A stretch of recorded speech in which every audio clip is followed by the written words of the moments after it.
The rusted loops bit deep into its flesh, cutting into skin where it had thrashed again and again in vain. Blood stained the earth beneath it, flies buzzing in a restless cloud. Its eyes, wide, terrified, and dulled with exhaustion, flicked up toward him. For a moment, time folded back on itself. He was no longer a man standing in the present. He was back to that day 5 years ago, kneeling over another helpless creature, blades in hand, fighting against wire and time while the herd roared around him. Only now, the calf that once lay in agony stood tall behind him, trumpeting low, watching. He dropped to his knees beside the trapped elephant. His hands trembled as he touched the wire, testing the tension, tracing the cruel path it carved into flesh. The youngling moaned weakly, its trunk twitching as though begging. The herd rumbled in unison, the sound rising like distant thunder. They did not charge, did not panic, only watched, their great bodies looming, their faith placed wholly in him. He reached into his satchel, pulling free the same tool he had carried all these years, a knife, dulled and nicked, the blade scarred from battles with steel. Without hesitation, he began sawing at the wire. Each scrape echoed sharp in the hush. The metal resisted, biting back, but he pressed harder, sweat streaking his face despite the cooling dusk. The young elephant whimpered, shuddering as the wire loosened by degrees. The bull he had once saved let out a sharp trumpet, pacing with restless energy, urging him on. Finally, with a harsh metallic snap, the first loop gave way. The elephant jerked, its eyes flashing with hope. He kept cutting, frantic now, until the last wire broke free and coiled uselessly into the dirt. The animal staggered upright, trembling, its legs unsteady, but free. The herd erupted in a chorus of trumpets that shook the earth. Dust swirled, birds scattered, and the savannah itself seemed to roar with them. And in the middle of it, the man knelt, chest heaving, as the young elephant turned and pressed its trunk against him in raw, unspoken gratitude. The man stayed kneeling, his hands sticky with blood and dust, while the freed elephant trembled above him. Its trunk slid over his shoulder, then down to his chest, pressing there with surprising gentleness, as if to feel the beat of his heart. Behind them, the herd closed in. The matriarch came first, her vast shadow falling across the man like a veil. She extended her trunk, brushing the calf's wounds, then raised her head high and let out a trumpet that rolled across the savannah like thunder. One by one, the others joined her, their calls weaving together into a deafening chorus. But this was not the sound of rage. It was something else, something older, something sacred. The freed elephant turned in the midst of that rumble, leaning its weight against the man as though seeking strength from him. His breath caught, tears burning his eyes. He had come here never expecting more than a distant glimpse of the herd. Instead, he had been chosen, drawn once more into their circle of trust. The matriarch lowered herself slightly, a motion no villager watching from afar could believe. An animal of her size bowing was unheard of. Yet here she was, inclining her massive head toward the man. Then the bull, the one he had saved years ago, mirrored her gesture, kneeling so that his tusks gleamed at ground level. The rest followed. In moments, he stood surrounded by giants, every one of them bent in solemn unity. It was no longer gratitude he was witnessing. It was something greater, a recognition, a bond. The man's chest tightened. He realized then, the elephants had not forgotten, not after 5 years, not after lifetimes, and now they had welcomed him, not as a stranger, but as one of their own. The earth seemed to tremble beneath the weight of the bowing herd. Dust rose in soft spirals, caught in the shafts of late sunlight that pierced the canopy, turning the moment into something almost otherworldly. The man's breath came in shallow bursts. He slowly lifted his hand, unsure if it was madness to do so, and placed it against the rough, wrinkled skin of the bull's massive head. The animal did not flinch. Instead, it leaned closer, a deep, resonant rumble vibrating through its skull and into the man's bones. The villagers who had dared to follow stood frozen at the tree line, their whispers stifled by the sight before them. To them, elephants were wild forces of nature, unpredictable, untamable. Yet here they watched the impossible, creatures that ruled the plains lowering themselves before a human, as though acknowledging him not as an intruder, but as kin. The young elephant he had just freed wobbled forward, its wounds still raw but its spirit unbroken. It pressed its trunk into his chest once more, lingering, then curled it around his arm as though refusing to let go. The matriarch gave another sharp trumpet, commanding but not hostile. At once the herd rose. The sound of it was like thunder rolling over the savannah, hooves striking the ground in unison. Dust surged around them, and for a fleeting heartbeat, it felt as if the whole world bowed with them. The bull he had saved years ago lifted its head last. Its tusk glistened in the fading light, its eyes steady and unblinking as they locked onto his. The silence that followed was heavy, but it was not empty. It was full, charged with meaning no words could capture. Something had been sealed in that moment, something eternal. And then, with a single low rumble, the herd turned toward the horizon, beginning their slow march back into the wilderness. The man stood rooted in place, watching the giants move away. But the young one hesitated, lingering by his side, as though reluctant to break the bond newly forged. The young elephant lingered, shifting its weight from one leg to the other, its trunk still curled loosely around the man's arm. Each breath it released was warm and uneven, carrying both exhaustion and relief. The herd had already begun to move, their immense silhouettes swaying like gray mountains across the golden savanna. Yet the calf refused to follow. The man gently rested his hand on its trunk, feeling the tremor of its muscles beneath the thick skin. His heart hammered in his chest. How could this be? 5 years ago, he had freed a helpless calf from iron teeth. Now another had been saved before his eyes, and still the bond deepened. The matriarch halted at the edge of the clearing and turned, her gaze fixed squarely on him. Her ears spread wide and she gave a short, commanding trumpet. The sound was not angry but insistent, an order to the youngling that time was running short.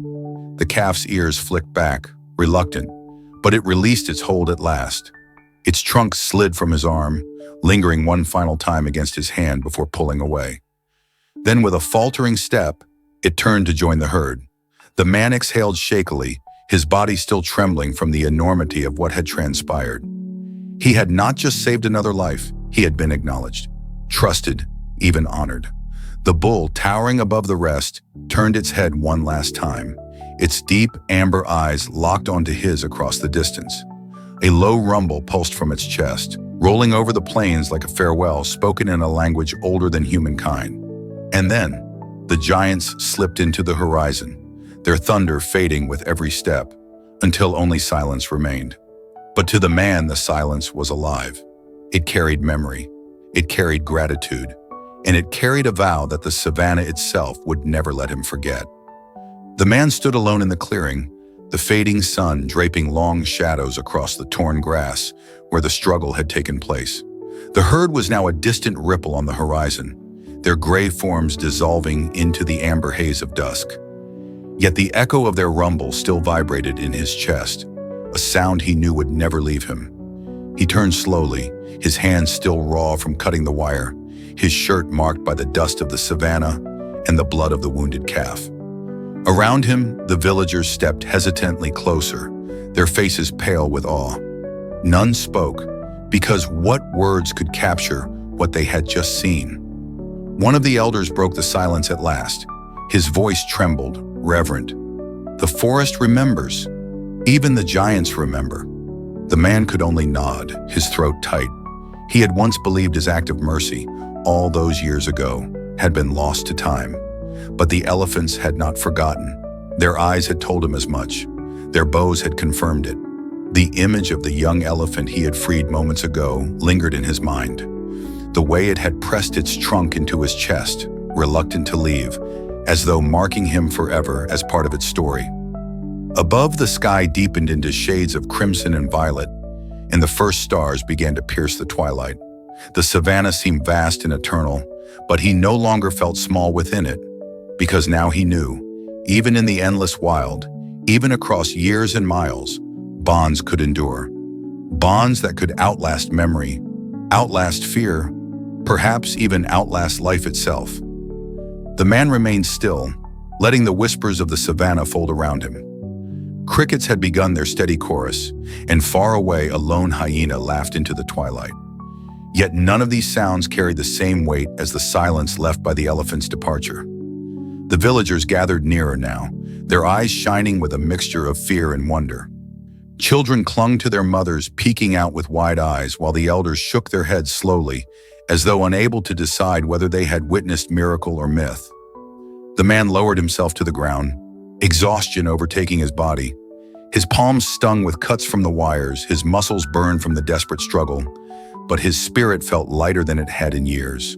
The memory of the bull's gaze lingered, steady, ancient, unyielding, as if it had passed something on to him in that final moment. He glanced down at the patch of earth where the young elephant had lain, the soil still marked by its struggle. Now only footprints remained, leading out into the vast unknown where the herd had gone. He reached out, running his fingers through one of the impressions, and felt a shiver course through him. These giants had accepted him into their story, and now he carried theirs within him. The night wind rose, sweeping over the clearing, tugging at his clothes and carrying with it the distant echo of trumpets, fading deeper into the wilderness. For a fleeting heartbeat, it felt less like sound and more like a promise. He closed his eyes, and in the dark behind his lids he could still see them, an unbroken line of titans, their silhouettes aglow in the dying sun, walking into eternity. The night deepened, and with it came a heavy calm. The last streaks of crimson faded from the sky, replaced by the silver wash of the moon. The villagers had long since withdrawn, whispering prayers as they vanished into the distance, but the man lingered where he was, unable to leave. The air was rich with the scent of dust and trampled grass. The earth where the young elephant had lain seemed to radiate its own quiet heat, as though the ground itself still remembered the struggle. He traced the outline of its footprints with his hand, marveling at how small they seemed compared to the titans that had stood guard around it. Somewhere far across the plains, a low trumpet echoed faintly. His head snapped up, heart thundering, but the sound was distant, already retreating into the endless dark. Still, it was enough to stir something in him, something deeper than gratitude, deeper than memory. It was connection. He rose slowly, his legs stiff, and faced the horizon where the herd had vanished. For a long while he simply stood, the wind tugging at his shirt, his shadow stretched long across the clearing. Then quietly he bowed his head, not to the earth, not to the night sky, but to the giants who had remembered him when no one else would. And though he was alone now, the silence no longer felt empty, it felt alive. The wind grew colder as the moon climbed higher, brushing pale light across the endless grasslands. The man stayed rooted in place, staring toward the horizon where the herd had disappeared.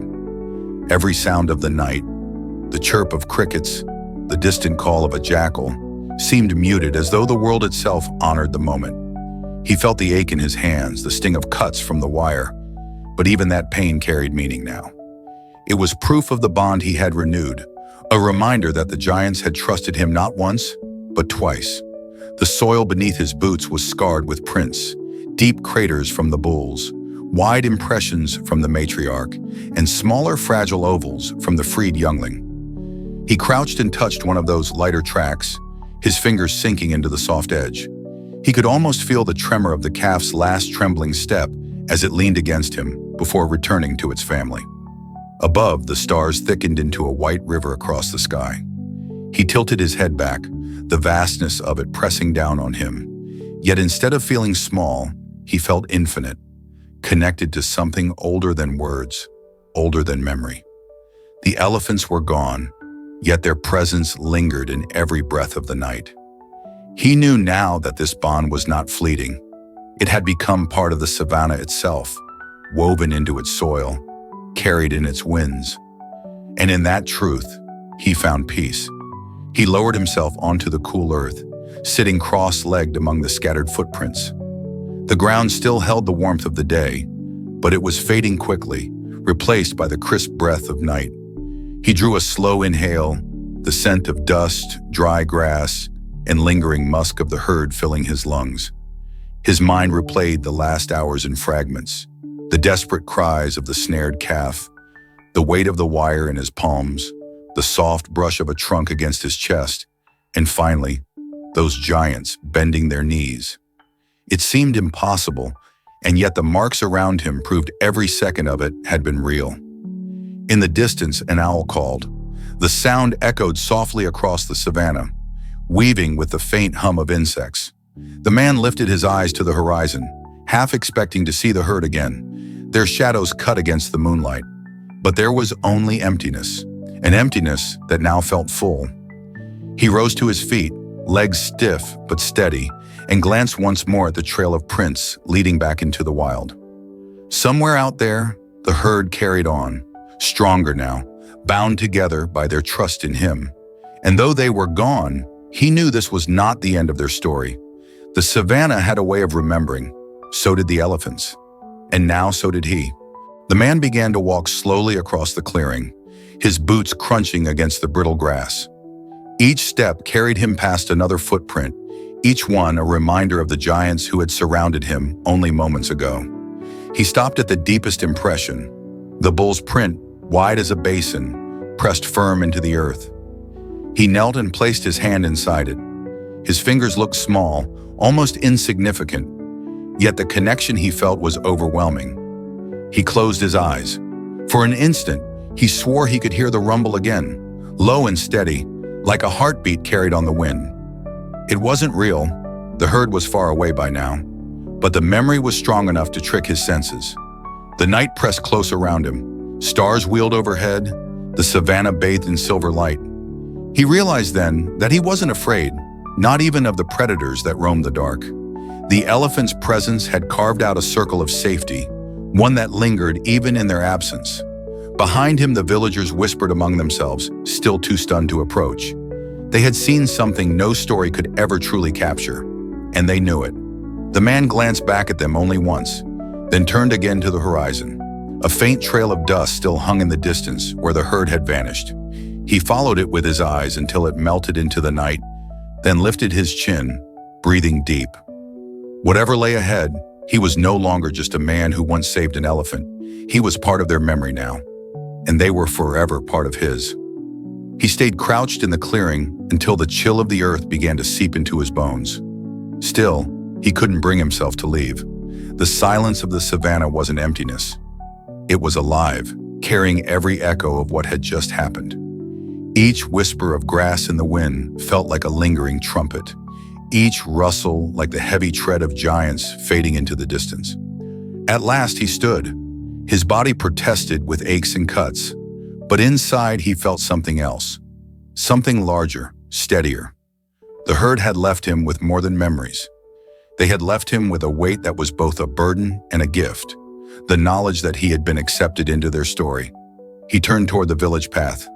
Behind him, the ground was still marked by the chaos of struggle. Gouges where the herd had stood, blood where the wire had cut, prints pressed deep into the earth.